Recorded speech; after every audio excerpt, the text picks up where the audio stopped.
Some men are born to lead, and some are only meant to follow, Claire said, her voice smooth, laced with amusement, standing confidently at the gala's center with Brandon Hayes at her side, while Nathan Whitaker watched quietly from across the room, his expression calm yet sharp, assessing every gesture, every laugh, every subtle glance. Noting how the light from the grand chandelier caught the shimmer of her bracelet and the edges of Brandon's tailored suit, the crowd around them oblivious to the tension simmering under polished smiles. Nathan's hands rested lightly on the back of a nearby chair, fingers drumming an almost imperceptible rhythm, eyes narrowing ever so slightly as he traced the path of conversations, knowing each word could become a piece of leverage in the days ahead, his mind running through numbers, stock positions, and corporate documents that had been quietly building power for months, while Emily, or Claire as she was called in these circles, laughed softly at a joke Brandon made about the simplicity of married life, not realizing that Nathan's silence was not weakness, but careful observation and strategy forming in real time. The soft hum of the gala music filling the spaces between the clipped heels on the marble floor and the gentle clinking of glasses, Nathan moving his gaze to the windows where the Denver skyline glimmered against the night, a reminder that control could be subtle, invisible until exercised, and he allowed a small, almost unnoticeable smirk to touch his lips as he plotted the first steps in what would be an intricate maneuver, blending patience, timing, and the quiet power that only comes from being underestimated. He let the moment linger a fraction longer, cataloging expressions, gestures, and positions, mentally marking the influence of each participant in the room, before finally turning away with measured steps, leaving the glittering lights and whispers behind. A man who seemed small to the casual eye, but who held the unseen strings of influence that would soon reshape the dynamics of not only the company, but also the personal relationships entangled in its boardrooms, every heartbeat in that space. Echoing the unspoken tension between the public display of power and the quiet accumulation of control, setting the stage for the unfolding drama that would leave everyone in its path reevaluating who truly held authority, and Nathan's patience, composure, and foresight signaled that the game had only just begun.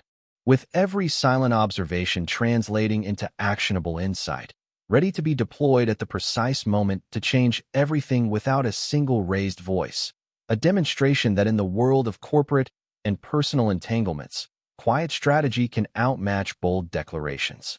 Claire stayed close to Brandon for the rest of the gala, and Nathan Whitaker noticed it with the quiet precision of a man reading a balance sheet nobody else knew was bleeding. She did not cross the ballroom to ask if he was all right. She did not offer the small private look a wife gives her husband when a public moment goes too far. Instead, she stood beneath the chandelier with Brandon's hand near the small of her back, not touching in a way anyone could accuse, but close enough to make the message clear to every polished guest pretending not to watch. Nathan was 43 years old, dressed in a charcoal suit that had cost more than most people would guess, yet he had never been a man who needed clothing to announce his value. Brandon did. Brandon wore success like a billboard, from the silver watch flashing under the ballroom lights to the careful smile he aimed at donors, executives, and anyone with a camera nearby. Claire laughed beside him, bright and effortless, the kind of laugh Nathan remembered from the early years when she still believed his silence meant depth instead of absence. That was the part that cut deeper than the sentence itself. She knew him, or at least she had once. She knew he had paid her mother's medical bills through a trust so her family would not feel embarrassed. She knew he had introduced her to the communications firm that gave her first serious title. She knew he had spent years opening doors and then stepping aside before anyone could see his hand on the knob. But somewhere along the way, gratitude had turned into expectation, and expectation had hardened into contempt. Nathan watched her lean toward Brandon as he told a story about Hayes Dynamics expanding into 3 new markets, his voice loud enough to reach the nearest tables. Momentum rewards courage, Brandon said, lifting his glass. You cannot build anything meaningful by hiding in the corner. A few people smiled. One man glanced toward Nathan, then looked away too quickly. Claire did not correct Brandon. She did something worse.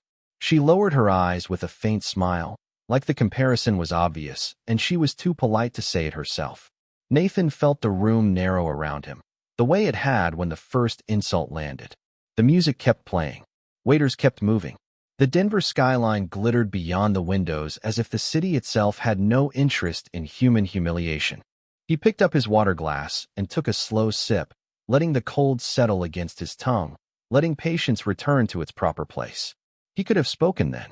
He could have asked Brandon about the missed vendor payments at Hayes Dynamics. He could have mentioned the emergency convertible note that had kept their product launch from collapsing 6 months earlier.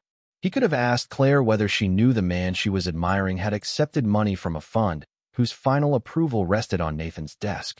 But truth delivered too early becomes noise. Nathan had learned that in boardrooms long before he learned it in marriage. Timing was not decoration. Timing was power. Claire finally looked across the room and met his eyes. For 1 second, uncertainty crossed her face. Not guilt, not yet, but the first faint awareness that Nathan was not reacting the way she expected. He did not look jealous. He did not look wounded enough to satisfy the story she had created. He looked calm, and calm made people nervous when they expected collapse. Brandon followed her gaze and smiled at Nathan with the relaxed arrogance of a man who thought he had already won something valuable. He raised his glass from across the room in a mock toast. Nathan lifted his own glass slightly in return. The gesture was polite, almost invisible, but inside him something had already changed. He was no longer waiting for Claire to choose him in public. He was no longer waiting for Brandon to reveal what kind of man he was. They had both done that clearly enough. Nathan turned away from the ballroom and walked toward the quiet corridor near the elevators, where the carpet softened the sound of his steps and the golden noise of the gala faded behind him. He took out his phone, scrolled past missed messages from investors, and one from Claire that simply read, "Do not make this awkward," and opened a secure contact marked only as Morris. When his attorney answered on the second ring, Nathan looked out through a narrow window at the lights of downtown Denver and spoke in the same level voice he had used all night. "Pull the Hayes Dynamics file," he said. "All of it. Convertible debt, voting triggers, covenant breaches, and board notice provisions." Morris went quiet for a beat. "Are we moving?" Nathan looked back toward the ballroom, where Claire was still standing beside the man she had chosen to admire. "Not yet," he said. "But tomorrow morning, I want everyone to understand what they have been standing on." The next morning, Nathan Whitaker arrived at his private office, the morning light filtering through tall windows casting long, clean lines across polished hardwood floors, the city of Denver stretching beyond in a calm panorama that belied the storm brewing inside the corporate world. He set down a leather briefcase containing the key documents he had instructed Morris to prepare, folders meticulously organized with convertible notes, voting rights, and covenant triggers, each tab labeled and indexed to perfection, a silent testament to years of disciplined planning, and he reviewed them one by one with deliberate precision, his sharp eyes catching minor discrepancies that others would overlook, his mind already anticipating the next moves of Brandon Hayes and the subtle ways Claire Whitaker might attempt to intervene. He leaned back in his chair and allowed a small smirk to cross his face, knowing that patience and preparation were the most powerful weapons in his arsenal. And as he picked up the phone to call a few board members, his tone was calm and commanding, instructing them to attend an impromptu meeting to discuss the immediate financial position of Hayes Dynamics, all while remaining aware of the optics should Claire overhear or be informed by mutual acquaintances. Nathan's thoughts drifted momentarily to the gala from the night before, to the carefully measured gestures, the laughter that had seemed light but carried an edge, and the way Claire's eyes had flicked to him with a hint of unease that she would not yet understand. He let the memory settle into a tool of leverage rather than a source of frustration, cataloging each interaction as if it were a chess move and preparing the counters in advance. And then he stood, walking across the office with slow, purposeful steps to the large conference table, placing each folder in neat stacks, his reflection in the dark glass surface reminding him that authority can be silent yet unyielding. He made a final call to Morris to confirm that the proxy statements were ready for filing, emphasizing the need for discretion and precision, knowing that every action from this point would ripple through the corridors of power in ways Brandon could not yet perceive. And as Nathan looked out at the city again, the weight of responsibility and opportunity pressed lightly on his shoulders, a reminder that control is most effective when it is subtle, deliberate, and unseen.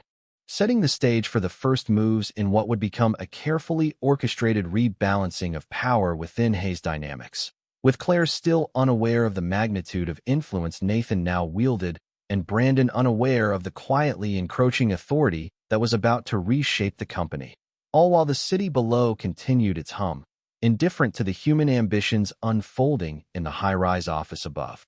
Claire called Nathan Whitaker at 9:40, just as he was sliding the last indexed folder into his briefcase.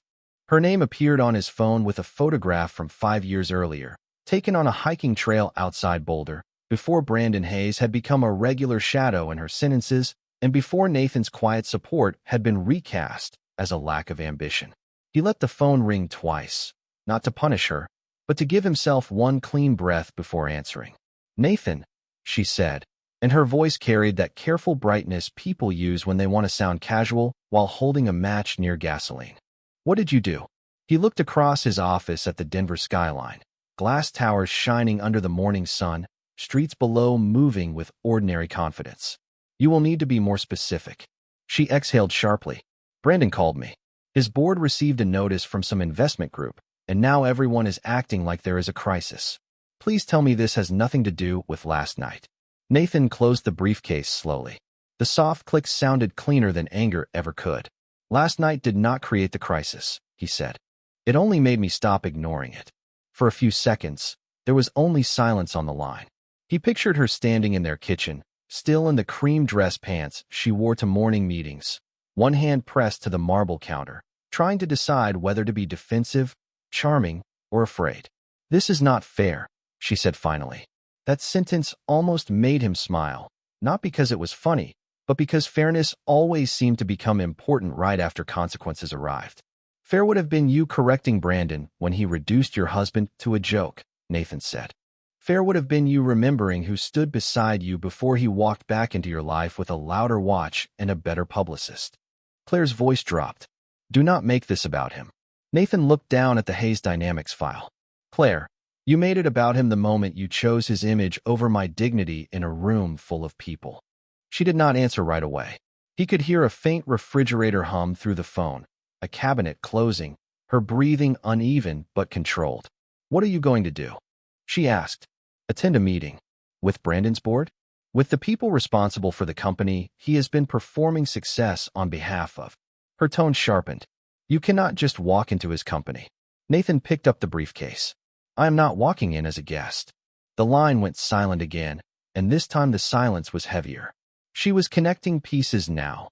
The fund name, the emergency financing Brandon once bragged about securing, the way Hayes Dynamics had survived a product delay that should have damaged investor confidence, the quiet certainty in Nathan's voice the night before. He did not rush her. Recognition is more powerful when it has to climb the stairs by itself. "Nathan," she said, softer now, "how much of his company do you control?" He opened his office door and stepped into the hallway, where morning light fell across framed black and white photographs of Denver streets. Enough to ask questions he should have answered before he mocked anyone. Downstairs, the black sedan waited by the curb. Morris was already in the back seat, silver hair neat, tablet open, attorney calm wrapped in a charcoal suit. Nathan slid in beside him, ending the call before Claire could turn fear into persuasion. The car pulled into traffic, moving toward Hayes Dynamics headquarters on the east side of downtown, a 15-story building with mirrored glass and a lobby Brandon had once described as proof that vision attracts capital. Nathan remembered reading that quote in a business magazine while sitting at his own kitchen table, coffee cooling beside him, Claire praising Brandon's confidence as if confidence paid invoices. Morris handed him a tablet. "Board notice delivered. Emergency governance review accepted." They tried to postpone. Nathan scrolled through the confirmation. Of course they did. Brandon's counsel asked whether this could be resolved privately. Nathan looked out at the city passing by, the mountains pale beyond the buildings. It was private when he needed the money. It became public when he built a reputation on pretending he never needed anyone. Morris gave the smallest nod. "Claire may show up." Nathan folded the tablet cover closed. She already chose where to stand. The words were calm, but they cost him something. He felt it under his ribs, that dull pressure of a marriage bending in a place no one else could see. The sedan turned onto a wide avenue lined with glass offices, coffee shops, and people moving quickly with badges on lanyards. Hayes Dynamics rose ahead, its logo shining above the entrance, all clean angles and borrowed certainty. Nathan stepped out before the driver could circle around to open the door. Wind moved across his suit jacket. He adjusted his cuff, took the briefcase from Morris, and looked up at the building owned by a man who thought status was the same as strength. Inside, beyond those doors, Brandon would be waiting with explanations, numbers, and the same smile he wore at the gala. Nathan walked forward without haste, every step measured, every document in order, carrying no rage visible enough for anyone to use against him. The receptionist looked up when he entered, polite confusion already forming on her face. "Good morning," Nathan said. "Tell the board Nathan Whitaker is here for the governance review." Her fingers moved across the keyboard, then stopped. Her eyes changed when the file appeared. That was the first small shift of the morning. There would be more. Nathan stepped into the boardroom with deliberate calm, the polished mahogany table reflecting the morning light and the subtle tension of executives already seated around it. Murmurs halting as his presence registered, Claire following discreetly a few steps behind, her eyes scanning the room for reactions while maintaining composure, aware that any expression of surprise or fear could undermine her own standing. He laid the briefcase on the table and opened it with methodical precision, revealing neatly organized folders and charts, each tab clearly marked for immediate reference, a silent display of preparation and control, and he began to speak in measured tones, outlining the discrepancies in Hayes Dynamics' financial documents, noting emergency convertible notes, unreported covenants, and board actions that had been misrepresented, his voice calm, yet authoritative, each sentence drawing attention, not with aggression, but with the quiet power of undeniable evidence, while Claire observed Brandon Hayes shifting in his seat, trying to project confidence, but failing to hide the subtle tightening of his jaw and the twitch of his fingers over a silver pen. Nathan allowed moments of silence between his points, letting the weight of each revelation settle, watching how the executives' faces registered shock, concern, or reconsideration, aware that the careful timing of each disclosure amplified its impact, and he paused to answer questions precisely, never raising his voice, never losing control, each response reinforcing his position without the need for theatrics, demonstrating a mastery of both the facts and the perceptions of those in the room. Claire occasionally interjected to clarify minor details, her tone neutral but firm, the careful balance of involvement maintaining her professional presence without overtly aligning with Nathan, and yet, the room sensed her awareness of the underlying dynamic, a subtle acknowledgement of Nathan's influence even as she attempted to remain impartial, her hands lightly resting on the table, gestures minimal, poised, reflecting both caution and engagement. Nathan concluded the presentation by summarizing the actionable points, ensuring that every board member understood the immediate steps required to secure compliance, realign governance, and correct previously overlooked issues, his final words carrying the weight of inevitability, not threat.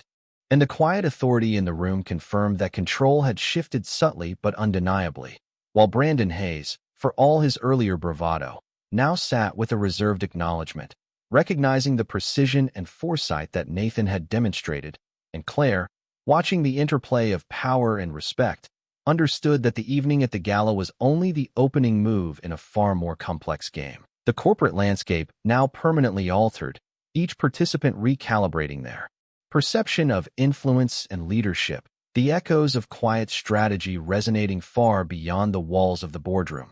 As Nathan collected his folders, closed the briefcase with the same deliberate calm as he had opened it, and left the room with measured steps, leaving the executives to absorb the gravity of what had just transpired. The boardroom door had barely closed behind Nathan Whitaker when Brandon Hayes found his voice again, because pride often returns in the hallway after it fails at the table. "This is absurd," Brandon said, standing too quickly, his chair rolling back a few inches across the carpet.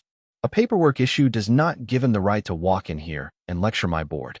Nathan stopped near the glass wall, but did not turn around immediately. He looked through the window at the employees beyond the conference room, people moving between desks with coffee cups, tablets, and quiet urgency, People who had no idea their company's survival depended on decisions that Brandon had spent months wrapping in confidence. When Nathan finally turned back, his expression remained controlled, almost tired. "It is not your board," he said. "It is the company's board. That distinction matters." The room went still again. Claire stood near the far end of the table, arms close to her sides, her face composed but pale under the fluorescent light. She had followed Nathan into the building because she wanted to understand how far this went. Now she was learning that distance in inches, one document at a time. Brandon gave a short laugh, but it had no warmth left in it. "You are doing this because of last night." Nathan walked back to the table slowly, placed one hand on the closed briefcase, and looked at Brandon the way a banker looks at a risk file that has finally stopped pretending to be an opportunity. "Last night showed me your judgment in public," he said. "These records show me your judgment in private." Morris, seated 2 chairs down, slid a single page toward the center of the table. It was the covenant compliance summary, cleanly formatted, brutally simple. Nathan did not touch it. He let the paper sit there, because facts do not need a dramatic entrance when they already have signatures. Hayes Dynamics missed 2 liquidity thresholds, Nathan said. Delayed vendor payments were reclassified as strategic timing adjustments. Product launch costs were spread across 3 reporting periods to soften the margin impact. The convertible note allowed temporary relief, but it also gave the lender enhanced review rights if those covenants were breached. One of the independent directors, a woman with silver hair and reading glasses hanging from a thin chain, picked up the page. "This is accurate?" she asked the chief financial officer. The man looked at Brandon first, then at the report, then finally at Nathan. That order told the story before his mouth did. "Yes," he said quietly. "The thresholds were missed." Brandon leaned forward. "Temporarily."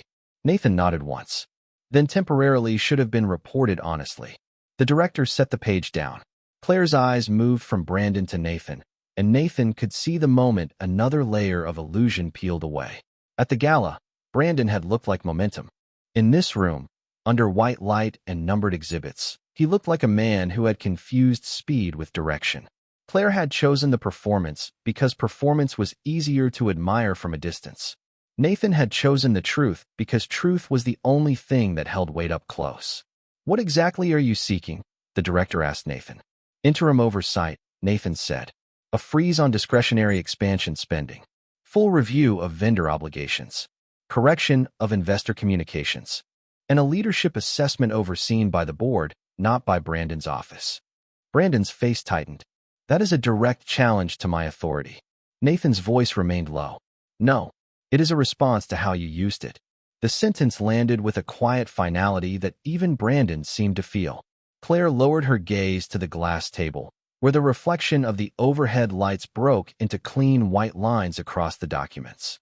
Nathan wondered if she remembered placing her hand on Brandon's arm the night before, smiling while he made Nathan small for sport.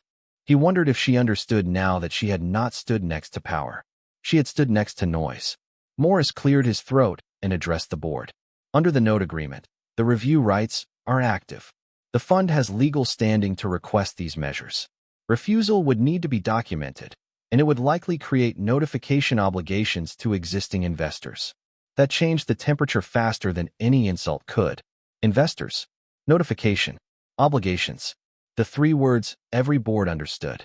The chairman, who had said little so far, folded his hands. "We will consider the request immediately." Brandon looked around the room, searching for resistance. He found caution instead.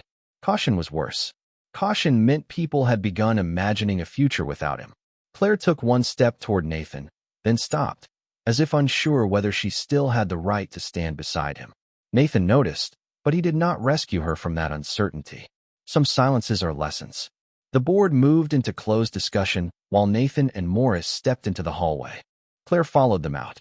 Behind the glass, Brandon remained inside, talking with quick hands and a tightening jaw, trying to rebuild the room with the same confidence that had cracked it. Claire stood beside Nathan near a framed product display and spoke without looking at him. "I thought he was stronger than this." Nathan kept his eyes on the conference room. "No," he said. "You thought louder meant stronger." She flinched slightly, not because he was cruel, but because he was right. A few feet away, employees passed by, glancing at Nathan with curiosity now, the kind that comes when a name suddenly carries weight. Claire saw it too. The attention that had followed Brandon the night before had shifted, but Nathan did not bask in it. He only waited. 10 minutes later, the boardroom door opened. The chairman stepped out first, face serious, decision already visible before he spoke. "Mr. Whitaker," he said, "the board has approved interim oversight pending a full review." Claire closed her eyes for half a second. Brandon appeared behind the chairman, his expression held together by habit alone. Nathan gave one small nod. No smile. No victory lap. Just recognition. A room had finally seen the difference between a man performing control and a man who actually had it. The chairman's announcement did not create chaos. It created something colder, cleaner, and far more permanent. Procedure began. A legal assistant stepped into the hallway with a tablet. Morris received the official approval notice. The chief financial officer was asked to remain available for the full review.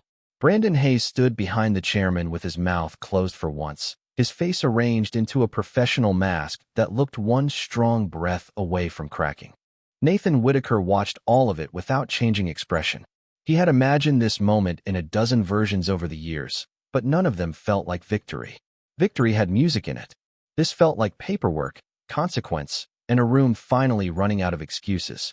Claire stood beside him near the product display, her arms folded lightly across her cream blazer, looking through the glass wall at Brandon as if seeing him from the wrong side of a mirror. "He told me the company was expanding," she said quietly. Nathan kept his eyes on the boardroom. He made it sound like strength. Expansion can look like strength from across a ballroom.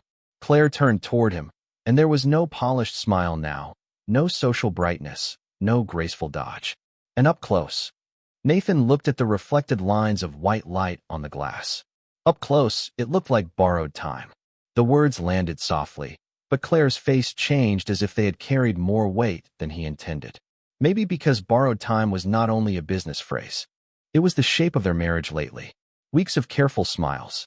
Dinners where Brandon's name appeared too easily. Compliments Claire offered another man with the ease of someone forgetting her husband was still in the room. Nathan did not say that. He did not need to. Some truths stand close enough to be felt without being named. The chairman approached again, holding a printed copy of the interim order. "Mr. Whitaker, oversight begins immediately. We will notify senior staff by end of day. Brandon's discretionary approval authority is suspended pending the review." Brandon stepped forward then, the last of his restraint thinning. "This is temporary," he said, looking at Claire more than Nathan. "People panic. Boards overcorrect. It will settle." Nathan looked at him, calm and still. "That depends on what the review finds." Brandon's eyes narrowed. "You think you can just come in here and take what I built?" Nathan let the question hang. Behind Brandon, the boardroom lights reflected off the windows, turning every person inside into a shadow layered over the Denver skyline. "No," Nathan said. "I came because what you built was leaning on money you treated like an inconvenience and trust you treated like decoration."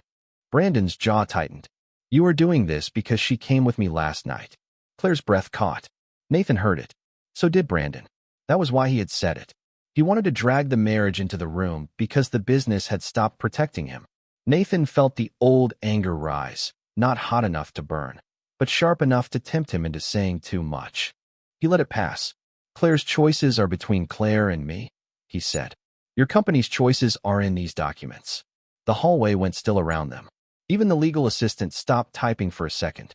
Brandon looked away first. That mattered more than any raised voice could have.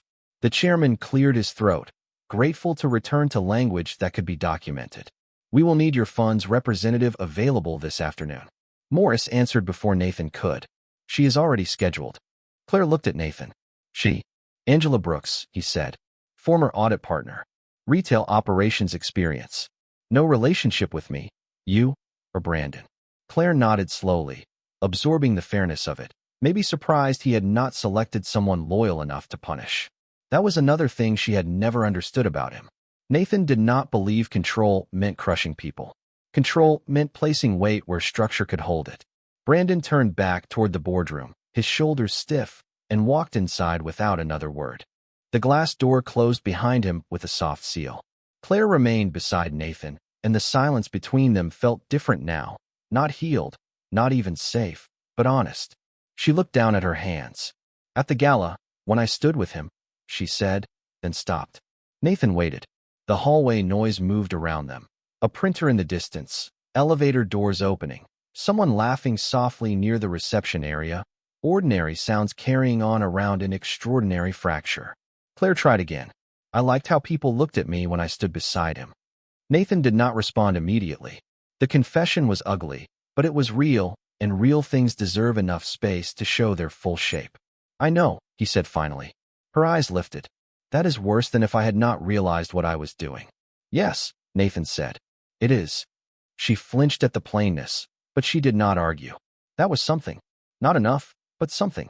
Morris stepped closer, lowering his voice. The board wants signatures in conference room B.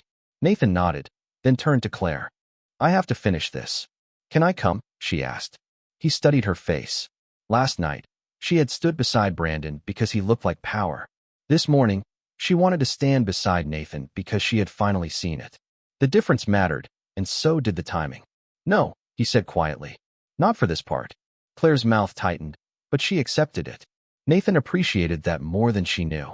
He walked with Morris toward the smaller conference room, leaving Claire in the hallway with the glass wall, the product display, and the reflection of a woman who had mistaken performance for substance.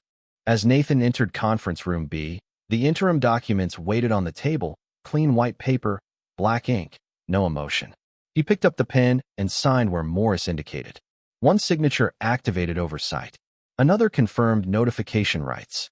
A third acknowledged the review timeline. Simple motions. Measured lines. Nothing dramatic. Yet each stroke changed the future of Hayes Dynamics more than Brandon's speeches ever had. When Nathan placed the pen down, he felt the quiet weight of responsibility settle into his hand. Outside the room, Brandon's company continued moving, employees typing, phones ringing, meetings starting on time. They did not know the exact shape of what had happened, but they would feel it soon. Invoices reviewed honestly, numbers reported cleanly, leadership measured by reality instead of applause. Nathan closed the folder and looked through the glass at Claire still waiting in the hallway, no longer near Brandon, no longer certain where she belonged. He did not smile. Some victories are too expensive for smiling. He only gathered the documents, stood, and prepared to walk back into a world where everyone had finally learned that the quiet man was never empty. He had simply been carrying the weight in silence. Claire was still standing near the glass wall when Nathan Whitaker returned from conference room B, and the first thing he noticed was that she had moved farther from Brandon's office doors. Not much, maybe 6 feet, but distance can tell the truth before people are ready to say it. She held her phone in one hand, screen dark, fingers curled around it like she had forgotten why she had picked it up. Beyond the glass, Hayes Dynamics continued its ordinary rhythm. Employees crossing between workstations, someone laughing near a coffee machine, a project manager pointing at a wall monitor as if this day were just another Thursday in Denver. Nathan knew better. Companies do not always shake when power shifts. Sometimes the lights stay on, the elevators keep running, and the only sign of change is who people look at before they answer a question. Morris walked beside him, carrying the signed oversight folder, his expression as unreadable as a bank vault. Angela is on her way, Morris said. She will be here by 2. Nathan nodded. Good. Start with cash reporting and vendor obligations. Already in the notice. Claire listened without interrupting, and that restraint said more than any apology could have in that moment. The Claire of last night would have tried to manage the room, smooth the edges, reframe the facts into something that protected her image. This Claire looked like a woman watching the floor plan of her confidence get redrawn without asking her permission. Brandon emerged from the boardroom a minute later, jacket buttoned, jaw tight, a phone pressed to his ear. He stopped when he saw Nathan. For a second, the hallway became the gala again. 2 men, 1 woman, a room full of invisible judgment. Only this time the music was gone. The lights were white. The laughter had no place to hide. Brandon ended his call and gave Claire a look that begged to be understood as strength. This is not over, he said. Nathan looked at him calmly. It should have started honestly. Brandon's eyes hardened. You think a few signatures make you the better man? Nathan felt Claire turn toward him, waiting for his answer. He could have said many things. He could have mentioned the breached covenants again, the missed liquidity thresholds, the board's unanimous approval, the way Brandon had needed rescue money while performing invincibility. But some questions are not business questions, no matter where they are asked. Nathan stepped closer, not enough to threaten, just enough that Brandon had to stop speaking over him. "No," he said. "I think how a man behaves when he believes someone has no power tells you exactly who he is." The words settled into the hallway with a quiet weight.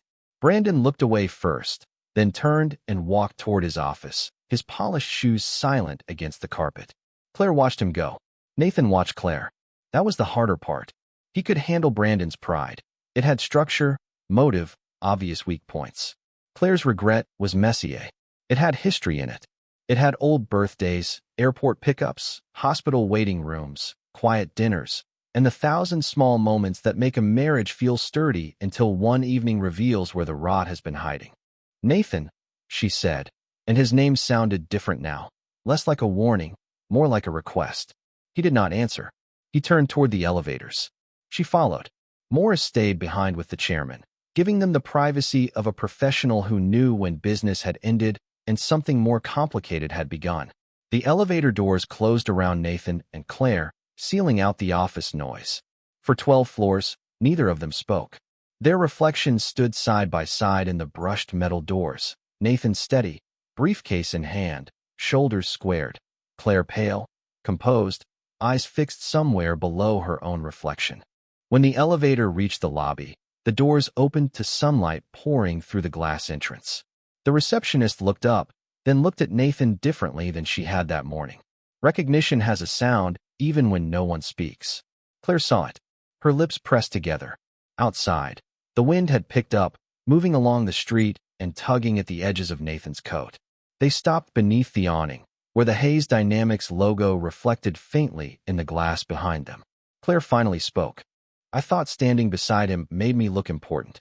Nathan looked at the traffic sliding past, then back at her. "I know. And standing beside you made me feel like I had to explain why you were quiet."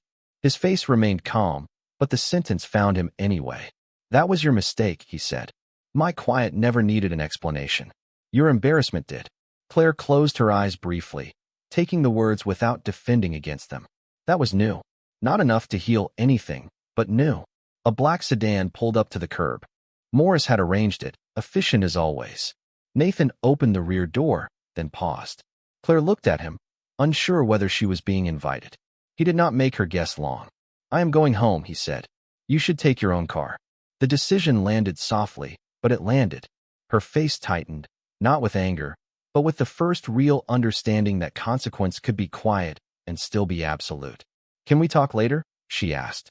Nathan considered the woman in front of him, the wife who had chosen the glow of another man's performance and was now standing in the shadow of what it cost.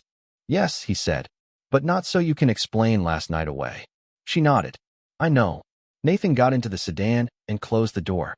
Through the window, he saw Claire standing under the awning, smaller against the glass building than she had looked beneath the gala chandelier. As the car pulled away, he did not feel victorious. He felt tired, clear, and strangely lighter. Behind him, Haze Dynamics had oversight now. Brandon had a review. Claire had the truth. And Nathan had something he had not allowed himself to claim in years: the right to leave a room without carrying everyone else's illusion on his back. The sedan moved through downtown Denver in a long ribbon of traffic, and Nathan Whitaker sat in the back seat with the signed oversight folder resting beside him like a quiet verdict. Outside the window, the city looked normal. People crossing intersections with coffee in hand, cyclists moving past office towers, sunlight flashing off glass buildings as if nothing important had happened. That was the strange thing about consequence. It rarely shook the whole world at once. Most of the time, it changed one room, one relationship, one name on a document, while everyone else kept walking to lunch. Nathan loosened his tie by a fraction and let his head rest against the seat, not tired enough to sleep, too awake to pretend he felt nothing. His phone buzzed 3 times. First Morris, confirming Angela Brooks had received access to the reporting portal. Then a message from an independent director thanking him for acting before the situation became public. Then Claire. Nathan stared at her name for a moment before opening it. "I am sorry." Just 3 words. No explanation. No defense. No polished paragraph. He read it once, then placed the phone face down on the seat. He was not ready to answer. Apologies delivered after the floor collapses always sound different from apologies offered while everyone is still standing. The car turned toward his building, a quiet residential tower overlooking the city and the distant blue edge of the mountains. Nathan had bought the apartment before marrying Claire, back when his life was simpler, or maybe only lonelier. After they married, she had redesigned most of it. Brighter art, softer furniture, a kitchen built for parties they rarely enjoyed, shelves filled with awards, and framed photographs from company events. Yet his office had stayed his own. Dark wood, clean lines, 2 leather chairs, and a wall of files nobody touched. That room had understood him better than most people did. When he stepped inside the apartment, the silence met him before the lights did. The space smelled faintly of cedar, coffee, and the white lilies Claire bought every Monday for the entry table. Her keys were not in the bowl, which meant she had not come home yet. Nathan took off his coat, hung it carefully, and walked into his office without turning on the overhead light. Afternoon sun cut across the floor in pale gold strips. He set the folder on his desk and stood there for a long moment, looking at the framed photograph on the side shelf. Claire at a communications award dinner, Brandon in the background near a sponsor banner, Nathan half visible at the edge of the frame, smiling because he thought being included was enough. He picked up the frame and studied it.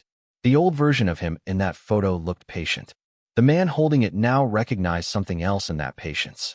He had been disappearing politely. His phone buzzed again. This time he answered.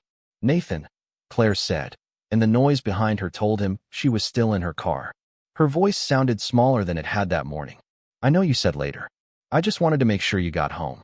He looked at the photograph in his hand. "I did. Is Angela really starting today?" "Yes." "Will Brandon be removed?" Nathan set the frame down, face up this time. "That depends on the review." Claire was quiet. Then she asked the question she had been circling all day. "And us?" Nathan looked toward the window, where the mountains sat steady beyond the city. "That depends on whether you understand what happened." "I do," she said quickly. "No," he replied, not unkindly. "You understand the outcome. That is different." Her breath caught. He could almost see her gripping the steering wheel. Makeup still perfect, confidence bruised by a truth she could not outtalk. "Then tell me," she said. "Tell me what I am missing." Nathan closed his eyes for a second. Not from anger. From the weight of having to explain pain to the person who caused it. "You did not just stand beside Brandon," he said. "You used him as proof that I was less. You let his performance make my quiet look like failure. And when I stayed calm, you treated that calm like permission." The line went silent except for the faint rush of road noise. "I was wrong," she whispered. "Yes," Nathan said. "You were." He heard her breathe in, slow and shaky, then steady herself. "Can I come home?" Nathan looked around the office, at the desk, the files, the city beyond the glass, the life they had built and the respect that had gone missing somewhere inside it. "You can come home," he said. "But do not come home expecting the old arrangement." "What does that mean?" "It means I am not standing in the background anymore." Claire did not answer right away. When she finally spoke, her voice was quiet. "I know."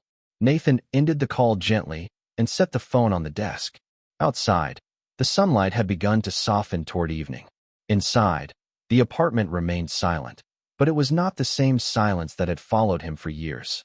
This one had edges, boundaries, shape. He turned the photograph slightly so the old half-visible version of himself faced the room, not hidden behind the lamp, not pushed to the side. Then he sat behind his desk and opened the next file, not because he wanted more conflict, but because truth, once invited in, had a way of asking what else needed to be corrected. Claire came home just after 6, when the Denver sky had begun turning copper behind the mountains and the apartment windows reflected the city in layered bands of blue and gold. Nathan Whitaker heard her keys in the entry bowl before he saw her. That small familiar sound landing differently now, less like routine and more like the opening of a conversation neither of them could avoid. He was still in his office, jacket off, sleeves buttoned at the wrist, the oversight folder closed beside his laptop. He did not rise when she appeared in the doorway. She had changed out of the gala's afterimage and the morning's business armor into a simple ivory sweater and dark slacks. But her face still carried the long day. Tired eyes, careful mouth, the kind of composure people wear when they are afraid honesty might undo them. I parked downstairs for almost 10 minutes, she said. Nathan looked at her. Why? She glanced toward the shelves, the desk, the framed photo he had moved into plain view. Because I was trying to decide if I had the courage to walk in without a speech. That was the first thing she said that did not sound prepared. Nathan leaned back slightly. And did you? Claire nodded once, slow and uncertain. I am going to try. The apartment was quiet around them, broken only by the distant sound of traffic below and the soft hum of the heating system. She stepped inside the office, but did not sit until he gestured toward the chair across from him. Last night, she would have taken the chair like she belonged anywhere she chose. Tonight, she paused first. That mattered.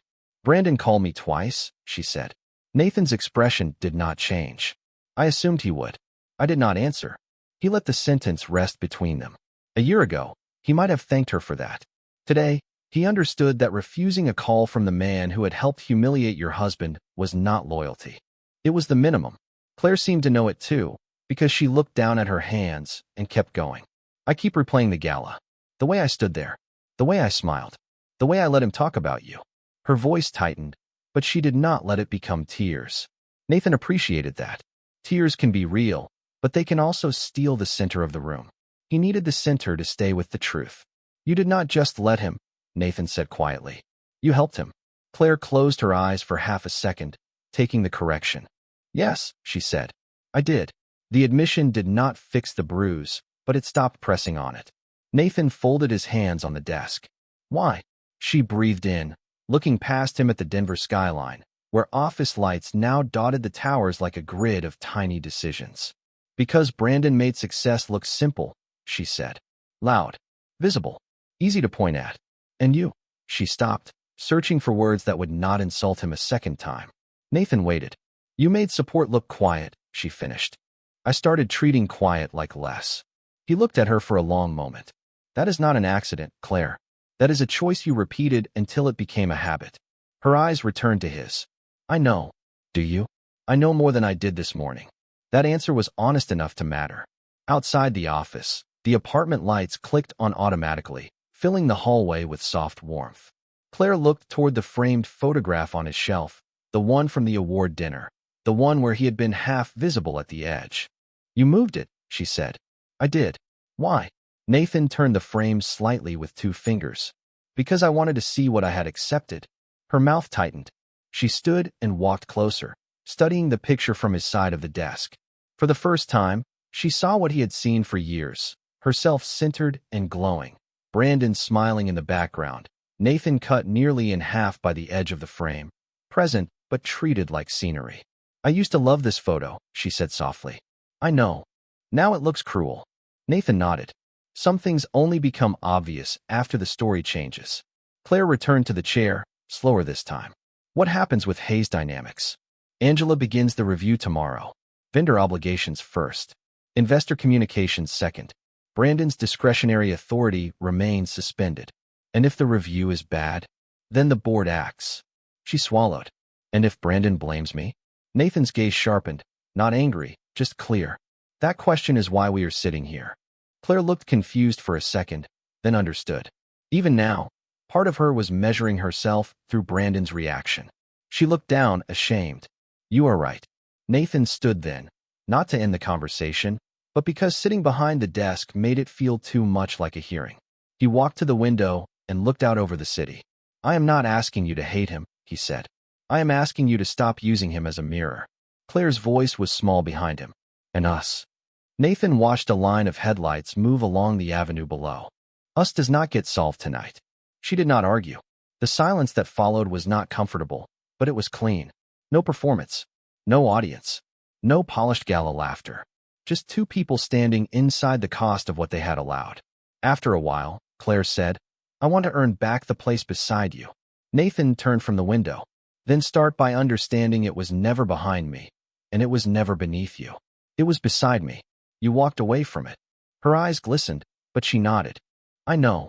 He believed she meant it. He also knew belief was not the same as trust. Trust had paperwork too, in its own way. It needed time, consistency, and signatures written in behavior. Nathan picked up the oversight folder, and placed it in the locked drawer of his desk. The sound of the lock clicking was small, final, and strangely peaceful. "I am going to make dinner," he said. Claire looked surprised. "Should I help?" He paused at the doorway. "You can set the table." It was not forgiveness. It was not punishment. It was a beginning small enough to be honest. Claire stood and followed him toward the kitchen, leaving the office light on behind them and the photograph facing the room, no longer hidden at the edge. The dinner they made was simple: grilled chicken, roasted potatoes, and a salad Claire barely touched, but the quiet around the table felt more honest than the applause from any gala they had ever attended. Nathan Whitaker sat across from her in the soft kitchen light, sleeves rolled neatly, water glass near his right hand, listening as the city hummed beyond the windows. There was no music playing, no television, no phone lighting up the space between them, just the scrape of a fork, the low sound of the refrigerator, and two people learning how strange truth can feel when nobody is performing. Claire looked at the plate in front of her and said, "I keep thinking about the first year we were married." Nathan did not answer right away. Memories could be dangerous after a day like that. They arrived dressed like comfort, then opened their coats to reveal the things you had ignored. "The apartment near Capitol Hill?" he asked. She smiled faintly, not from happiness exactly, but from the ache of remembering something cleaner. "The one with the heater that rattled every night." Nathan nodded. "And the kitchen drawer that never closed. You fixed it 3 times. It broke 4.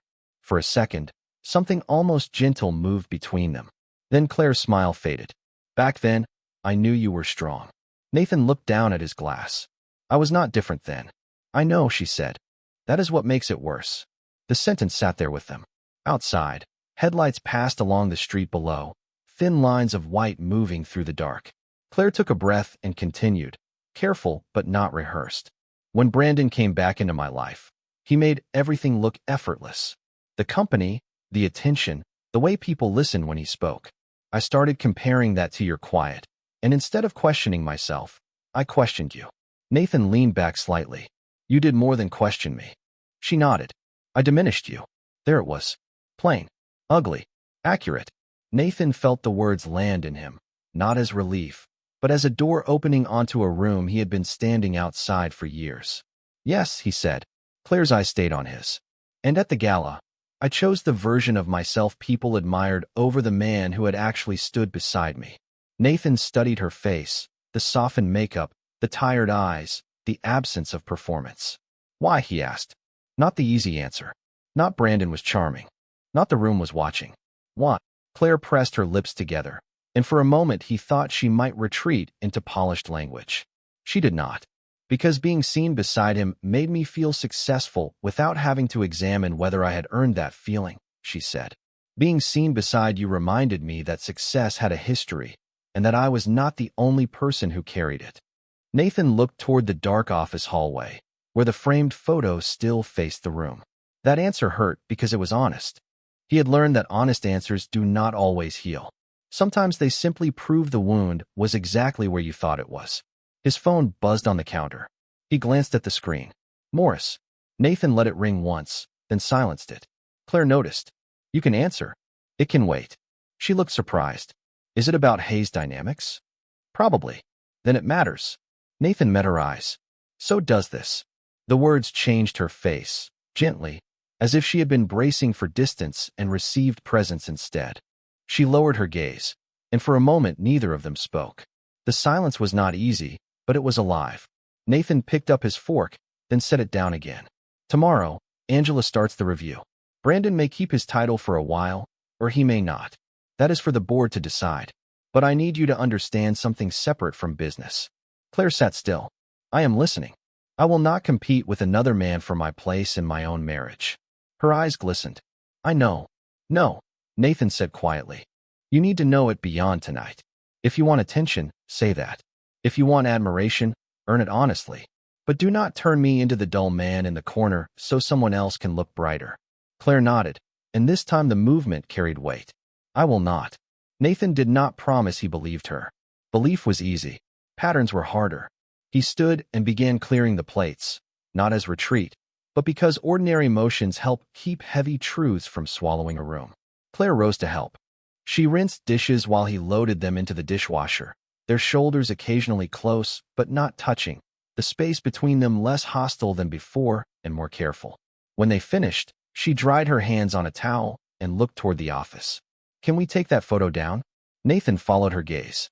"Not yet." Her face tightened with understanding. "Because it reminds you. Because it reminds both of us." She accepted that. Another small beginning. Later, as the apartment settled into night, Claire stepped into the hallway outside his office and stopped at the doorway. "Thank you for dinner," she said. Nathan looked up from the notes he had started reviewing for the next morning. "You are welcome." She hesitated. "And for not using what happened today just to hurt me back." Nathan closed the notebook slowly. "Do not mistake restraint for softness, Claire." Her expression steadied. "I will not." After she walked away, Nathan sat alone under the desk lamp, listening to the city beyond the glass and the faint sounds of Claire moving through the apartment. The day had taken power away from Brandon, illusion away from Claire, and invisibility away from Nathan. What remained was harder than winning. It was deciding what to rebuild when everyone finally knew what had been holding the roof up. The next morning arrived without drama, which somehow made it feel more serious. Denver woke under a pale gray sky, the mountains half hidden behind low clouds, and Nathan Whitaker was already dressed by 7, standing in his office with a cup of black coffee cooling untouched beside the oversight folder. The apartment was quiet except for the soft rush of water through pipes and the distant sound of Claire moving in the bedroom, opening drawers, closing them more gently than usual. He had slept only a few hours, not because he was anxious, but because the mind does not easily rest after a day when truth rearranges every room it enters. At 7:30, Morris called with the first update. Angela Brooks had arrived at Hayes Dynamics early, requested access to cash reports, vendor aging schedules, and investor communications, and Brandon's office had already asked whether the review could be narrowed. Nathan listened from behind his desk, one hand resting on the edge of the portfolio. "No," he said. "Full scope. No shortcuts." Morris gave a quiet sound of approval. "That is what I told them." After the call ended, Nathan turned toward the window. Below, morning traffic moved through wet streets, headlights glowing in the drizzle, everyone heading somewhere with the fragile confidence that the ground beneath them would hold. He thought about Hayes Dynamics, about employees who had nothing to do with Brandon's ego, people whose paychecks depended on adults telling the truth before the company became another glossy failure story. That was why he could not soften the review for Claire, or out of pity, or because Brandon wanted time to rebuild his image. Image was exactly how they had arrived here. Behind him, Claire appeared in the doorway wearing a dark green sweater and black trousers, her hair pulled back, her face bare of the corporate polish she usually wore like armor. "Is it starting?" she asked. Nathan did not turn right away. "It has started." She stepped inside but remained near the doorway. The space between them still had rules neither of them had fully named. Did Brandon try to stop it? He tried to narrow it. "And you said no." "Yes." Claire nodded slowly, as if that answer confirmed something she both expected and needed to hear. "Good." Nathan looked at her then. "Is that what you actually think, or what you think I want you to say?" The question landed sharply, but not cruelly. Claire looked down, then back up. "It is what I think. He built too much on appearance. I helped admire the appearance. That does not mean the company should pay for it." Nathan studied her face. There was no quick smile, no attempt to make herself noble. Just a tired woman trying to stand inside an uncomfortable truth without decorating it. "That is a better answer," he said. She took it with a small nod. For a moment, the old rhythm almost returned, the ease of two people who knew where the mugs were kept and how the light moved across the floor in the morning. Then Nathan saw the framed photograph still facing outward on the shelf, and the ease stopped at the edge of memory. Claire followed his gaze. "I thought about that picture all night," she said. "So did I. I do not want to take it down because I want to hide it," she said carefully. "I want to take it down because I do not want that version of us to be the one we keep honoring." Nathan set his coffee down. "That version needs to be remembered before it can be replaced. Then let us remember it honestly." She walked to the shelf, not touching the frame yet. "This was the night Brandon introduced me to 2 sponsors. I thought that was the most important thing that happened." Nathan waited. "But you were the reason the event happened at all, were you not?" He looked toward the desk. I covered the venue shortfall through a donor-advised fund when their sponsor pulled out. Claire closed her eyes briefly. And I thanked Brandon in my speech. Yes. The word was simple, but it carried years. Claire opened her eyes. I am sorry. This time, Nathan did not answer right away. He let the apology stand on its own, without rescuing it, without rewarding it, without turning it into absolution she had not yet earned. Outside, rain traced thin lines down the window. Inside, the office light warmed the wood, the files, the quiet evidence of a life lived partly in the margins. Claire lifted the frame and turned it over in her hands. Can we put it somewhere else? She asked. Not gone. Just not where it looks like a trophy. Nathan considered that. Boundaries did not always have to be walls. Sometimes they could be shelves chosen with care. The drawer, he said. For now. Claire placed the photograph in the top drawer of the side cabinet and closed it gently. Not erased. Not displayed. Held until they knew what it meant. Nathan's phone buzzed again. This time it was Angela, calling from Hayes Dynamics. He answered on speaker after glancing at Claire, not to include her as before, but to let her witness the kind of truth work that followed dramatic moments. Angela's voice was steady. We found a second vendor schedule that was not included in the board packet.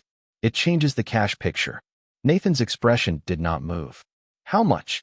Enough that the review will likely recommend extending oversight beyond 30 days. Claire's hand tightened at her side. Nathan heard it in the silence more than he saw it. Document everything, he said. No assumptions. No commentary. Just facts. Understood. When the call ended, Claire whispered. He knew. Nathan looked at the closed drawer, then back at his wife. Maybe he convinced himself it was temporary. Men like Brandon often call a lie temporary until someone names it. Claire absorbed that, and this time the lesson did not need to be about Brandon alone. Nathan picked up his briefcase. I am going in later. Angela may need fund authorization. Do you want me there? She asked. Nathan paused at the office door. Not today. Her face tightened, but she nodded. Okay. He saw the effort it took her not to argue, not to center herself, not to ask for a role, because being outside the room felt uncomfortable. That effort mattered more than any perfect sentence. Nathan stepped into the hallway, then stopped. Claire. She looked up. If you want to help, start with your own people. The ones you manage. Make sure they know accuracy matters more than optics. Her eyes steadied. I can do that. Then do it without mentioning me. For the first time that morning, something like understanding passed between them without pain attached. Claire nodded. I will.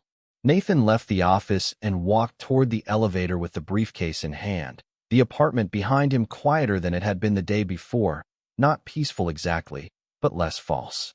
Outside, Denver was gray, wet, and awake. The review was widening. Brandon's story was shrinking.